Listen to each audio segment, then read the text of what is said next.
আরে নবোদয়ের মুসলমান, আমি আপনাদেরকে ছোট্ট একটা বিষয় বুঝাইয়া আর কিছু আমল দিয়ে আমি আপনাদের সামনে থেকে বিদায় নিব। ও দুনিয়ার মানুষ রে, আমি আপনাদেরকে বুঝাইতে চাই, এই পৃথিবীর জমিনে আমি আপনি চিরদিন বেঁচে থাকবো না, একদিন আমার আপনার বিদায় নিতেই হবে। এই দুনিয়ার জমিনটা হচ্ছে পরীক্ষার হল, আমি আপনি দুনিয়ার জমিনে হচ্ছে পরীক্ষার্থী। এখান থেকে যেদিন বিদায় নিব, কাল কিয়ামতের ময়দানে কঠিন সেই হাসরের দিনে আমার আপনার বিচার হবে।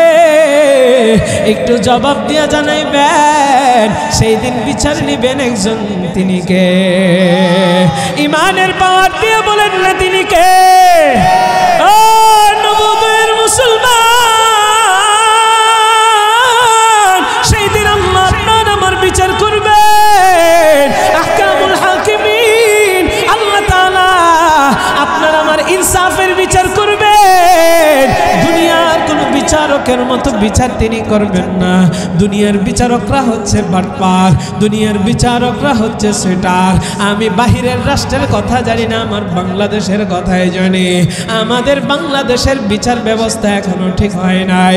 যদি বিচার ব্যবস্থা ঠিক হইতো, তাইলে আমার নবীর বিরুদ্ধে এখনো কথা বলে যে রাখাল রাহা দুনিয়ার মানুষ ওই সোহেল গালিবের মতো এই নরপশুরা আমার মায়ের নবীর বিরুদ্ধাচরণ করে কথা বলে, মায়ের নবীকে নিয়ে কটূক্তি করে, এখনো পর্যন্ত বাংলাদেশের প্রশাসন তাদেরকে গ্রেফতার করতে ব্যর্থ হয়েছে। ও দুনিয়ার মানুষে, এখন তো স্বৈর শাসক নাই। আমি এই দেশের মানুষের সামনে আজকে বলতে চাই, আজকেও বাইতুল মুকাররমে প্রতিবাদ হয়েছে। ওই রাখাল রাহা, ওই সোহেল গালিবের মতো এই কুলাঙ্গাররা আমার মায়ের নবীর বিরুদ্ধাচরণ করে কটূক্তি যে করেছে, তাদেরকে এখনো পর্যন্ত কেন গ্রেফতার করা হয় নাই?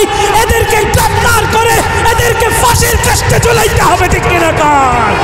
আমরা দুনিয়ার সব কিছু বরদাস্ত করতে পারি, কিন্তু আল্লাহ এবং তার রাসূলকে নিয়ে কেউ যদি কটূক্তি করে, ওই সমস্ত কুলাঙ্গারদেরকে আমরা বরদাস্ত করতে পারি না, ঠিক কিনা? ও মোহাম্মদপুরের মুসলমান, একটা কথা স্পষ্টভাবে আপনাদেরকে বলতে চাই, ওরা যদি বলে তাদের বাক স্বাধীনতাই, তারা যা খুশি তাই বলবে। আমরাও বলি তারা যদি বাক স্বাধীনতাই যা খুশি তাই বলতে পারে, আমরাও বলি আল্লাহ এবং তার রাসূলকে ইসলামকে নিয়ে কটূক্তি করলে আমরাও আমাদের হাতের স্বাধীনতায় তাদের কল্লাগুলো ফেলে দিব, ঠিক কিনা? তাদের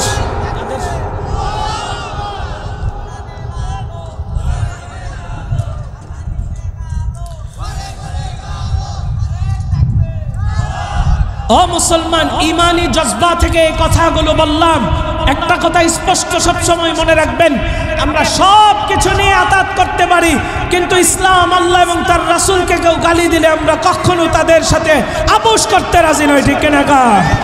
আমাদের নবীজির জন্য যদি প্রয়োজন হয় শরীরের ঘাম জড়াবো, যদি প্রয়োজন হয় রক্ত জড়াবো, যদি প্রয়োজন হয় নিজের জীবনটা বিলিয়ে দেব। কার গায়রা তৈরি আছে? দুইটা হাত তুলে আল্লাহর কাছে। সম্মানিত হাজিরিন, এই বিপ্লবী মুসলমানরা কখনো নবীজির জন্য নিজের জীবন বিলায় দিতে কখনো ভয় পায় না। ভয় পায়? আরো জোরে বলতে হবে, ভয় পায়? নবীজির জন্য যদি জীবন দিতে হয়, বিপ্লবী এই জনতা পাই না কোনো ভয়। নবীজির জন্য যদি জীবন দিতে হয়, বিপ্লবী এই জনতা পাই না কোনো ভয়। নবীজিকে দিলে আঘাত এ প্রাণে আর সহে না, নবীজিকে দিলে আঘাত এ প্রাণে আর সহে না। নবীজির দুশ্মনেরা পাবে না রেহাই, পাবে না। ইসলামের দুশ্মনেরা পাবে না রেহাই, পাবে না। ওলি আল্লাহর বাংলাদেশে নাস্তিকদের ঠাই হবে না, বিরাউলিয়ার বাংলাদেশে মুরতাদদের ঠাই হবে না। নবীজির দুশ্মনেরা পাবে না রেহাই, পাবে না। ইসলামের দুশ্মনেরা পাবে না রেহাই, পাবে না। কথা কোন ঠিক কিনা? এক ফোঁটা রক্ত দেহে থাকবে মুসলমান, সইবে না, সইবে না রে বিশ্ব নবীর অপমান।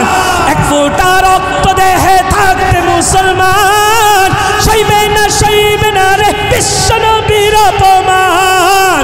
নবীজিকে দিলে আঘাত এ প্রাণে আর সহে না, নবীজিকে দিলে আঘাত এ প্রাণে আর সহে না নবীজির দুশ্মনেরা পাবে না রেহাই পাবে না ইসলামের দুশ্মনেরা পাবে না রেহাই পাবে না ওলি আল্লাহর বাংলাদেশে নাস্তিকদের ঠাই হবে না বিরাউলিয়ার বাংলাদেশে মুরতাদদের ঠাই হবে না ইসলামের দুশ্মনেরা পাবে না রেহাই পাবে না নবীজির দুশ্মনেরা পাবে না রেহাই পাবে না আমরা ইসলামের পক্ষে কারা কারা আছি দুইটা হাত তুলে আল্লাহকে ডাক দেয়া জানায় দেই লিল্লাহি তাকবীর লিল্লাহি তাকবীর আল্লাহ আমাদের সবাইকে কবুল করুক জোরে কোন আমিন আরেকটা কথা বলতে চাই রাখাল রাহা কিছুক্ষণ আগে আমরা নিউজে দেখেছি সে ফেসবুকে এসে মাফ চেয়েছে সম্মানিত হাজিরিন বাংলাদেশ এমন একটা অবস্থার ভিতরে আছে